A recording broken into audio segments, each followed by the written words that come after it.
What is up, everyone? This is the 1st through 5th grade video. I'm saying that really for myself, so when I upload these, I don't give you the wrong one. Final week of our series, Make It or Break It, the Tower of Babel, which is just a bonkers story. But let's jump right into it. Whether you start right on the dot or 5 minutes in, it's totally up to you. But our opening small group is a heavily relational small group, especially, hey, are you new? What's your name? Awesome. I'm Trevor. So glad you're here. What's something that you've made that you're proud of? And let kids just go nuts on sharing. So maybe it's they built something on Minecraft or on Fortnite, or maybe they built something with Legos. Maybe they got a Lego set for a birthday and they're like, I built the Millennium Falcon and it was amazing. Or maybe they built birdhouses or something like that through, a Pinewood Derby car from Boy Scouts or Cub Scouts or whichever one does the Pinewood Derbies. All that being said, just share the kind of stuff. What are you proud of that you've made? We'll come over for large group. 1st through 3rd comes over. 4th and 5th is already in there. Nothing new here. I said the one new thing is this: in the opening small group slash host time, we're gonna do something. I tried it at 11 o'clock with our 4th and 5th graders. It went well. And kindergarten is going to be doing it every single week, and that is the expectation that I'm going to show you these cards that you can use. So we don't have to use them. That our eyes are on the speaker, our ears, that's upside down. Our ears are for listening. Our lips are zipped. That's the last one. Our brains are engaged is the last one. And our hands and our feet are to ourselves. And I say all of that to simply say, I told our 4th and 5th graders yesterday, I guess. I said, man, when I tell you like it's a 1, that's a 2, that's a 3, hey buddy, I got to move you, all these things. I said, these are the things that we're looking at. Like if I have to keep saying, you're not looking at me while I'm speaking, or in your small group, if I ask, I used Ava was my example. If I asked Ava a question and she's answering the question and you're not listening to Ava and you're not looking at Ava, then you're not doing this right. And that's why I'm going to give you a warning, or that's why I'm going to move you. If you keep talking to the person next to you when it's Ava's turn to talk, or when it's my turn to talk, that's when I go, hey, buddy, that's a 1. Hey, buddy, that's a 2. Hey, I need to call your parents. It's not that I just go, hey, you're talking. It's like, no, but you're talking when you're not supposed to be and you're interrupting someone and it's their turn. I said all that to go, especially with our kindergartners. Like, they don't know any different. So I was like, bludgeon this into their brains so that they know what the expectations are. So you have that for your small group, but you also have that from the host in the large group time. And so we'll have the expectations and then the big idea, which is we can honor God with the things we make. As we talk about, like when you build something like Tower of Babel, it was with the wrong intentions, and that we can actually build stuff to honor God. And then we have a game, and it's called Lego Higher or Lower. And we're just going to show like big fancy Lego sets. And the kids are going to have one kid come up on stage. And I say I'm going to, the host is going to. I just happen to be hosting Thursday night, so that's where my brain goes. Bring a kid up on stage and go, how many pieces do you think are in this Lego set? And you let one kid set the bar. I think it's 2,000. Okay, great, it's 2,000. If you think it's higher than 2,000, go over here. And if you think it's lower than 2,000, go over here.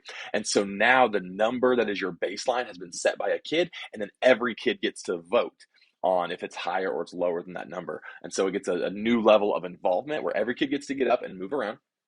But it's not crazy. They're not sprinting. They're not like, doing jujitsu or whatever. So we'll do that. We'll do our 2 songs for worship. We'll have our story, and then we'll go back to our small groups where we have, and again, I'm just reading this here. We have a review of what the story was. You have a response called, it says, build with my life.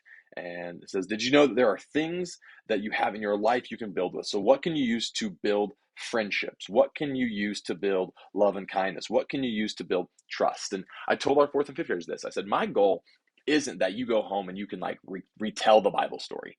Now, I do hope that happens, but I said my goal is that when you go to school, or when you go to soccer practice, or when you go to the playground this summer, the splash pad or whatever, that when situations arise, like in Cain and Abel's situation, jealousy. Okay, what's the time that you were jealous at home? What's the time you were jealous at school? What's the time you were jealous at sports? Okay, we know the answer is not committing murder. Okay, we didn't learn that in today's Bible story. We know we weren't supposed to murder. So what does the Bible say about how we can respond to jealousy? And I want you to know that, because, yeah, you might know the story of Cain and Abel, but when you get jealous, how should you respond? So like in this situation, you go, okay, so let's go to this. What does the Bible say about building friendships? And how do you build a friendship that honors God? What does the Bible say about uh, building love and kindness, and how do we do that? And so we're going to have these conversations because I want kids, and you can say this to them, I want you to process everything in your life through the lens of what does God say and what does his word say and what did I learn at church about what God says, so that I can then treat others the way that God wants me to treat others and the way that God treats me. So I say all of that to go. So that's a kind of an extended discussion, but the first part of the discussion is just like, did you were your ears listening to the story? And then the second part is, did you could you then apply this to your life? Pray for the kids in your group. You have a memory verse. It's the last week, so you have some candy to give away. And then finally, you have an activity called Art That Honors. And so you're going to have blank paper, construction paper, markers or crayons, scissors, glue, and some stickers. So I love that it says here, anything else that would be fun to craft with, but is not too messy. And so we're going to have that stuff there. And then it says the best things we make are the things we make for God or to honor God. So tell the kids to let their creative ideas flow and make a card or a picture for yourself or for someone else, and take your creation home and gift it to someone to remind you that we can honor God with the things we make. So it's just a creative outlet. And so once they're done doing that, you'll have some free time to play. But man, that's it. I mean, I say that's it. I feel like it's kind of a lot, but only because we have this really cool opportunity to kind of start fresh, especially like those fourth graders who moved up from third grade, and we go, this is how we act as fourth and fifth graders. Like this, you're a preteen, dude. This is how we act. This is how we lead. And so we got some things in the works as far as kind of creating a leadership pathway for kids to go, hey, now that you're in fifth grade, I'm going to actually have you take this sort of leadership role in like, I'm going to start letting kids do AV on a rotation where we have leaders, adult leaders who are running our AV stuff. Okay, I'm going to have you adopt a kid for the next 30 minutes and they're going to run the slides with your help because then that kid's going to go into sixth grade and they're going to want to serve somewhere. We're going to want them to serve somewhere in the church. It might not be in Kidman, but we want to prime them for serving. And then as we have sixth, seventh, and eighth graders volunteering, like at 9:30, I'll use the example. We have Olive and we have Alexa that are in middle school, and then we have Alec who is in. I think Alec's going in ninth grade now. But we have Mackenzie in there who's in high school. We have Alex Shields who's in there in high school, and I'm probably forgetting someone. We're bringing in one or two more to go. How do we? If you're one of these high school or middle schoolers right now, I want you to know, like, my goal is to go.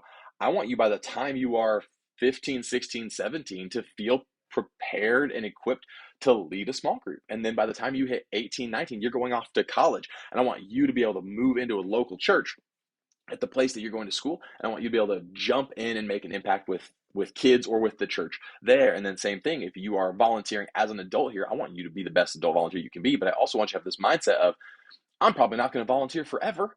And so what's going to happen when I step out? Who are we raising up below us? And I say all of that to go, camp is in 3 weeks, and I'm implementing none of that in the next 3 weeks because I have 306 kids currently signed up for camp, and it's going to be great. So, but I just want you to know that's where my brain is going, is just really going, how do we develop leaders? Because our kids need it, man. Our kids need strong leaders. They need high schoolers and middle schoolers who they think are just the coolest, and they need moms and dads and adults who just think like an adult. And so that's what we're gonna be doing. So have a great day. Sorry, that last part was a big old tangent and it took way too long. But man, now you know where I'm at. Have a great day. Have a great week. I'll see you on Thursday, on Sunday, and until then, peace out.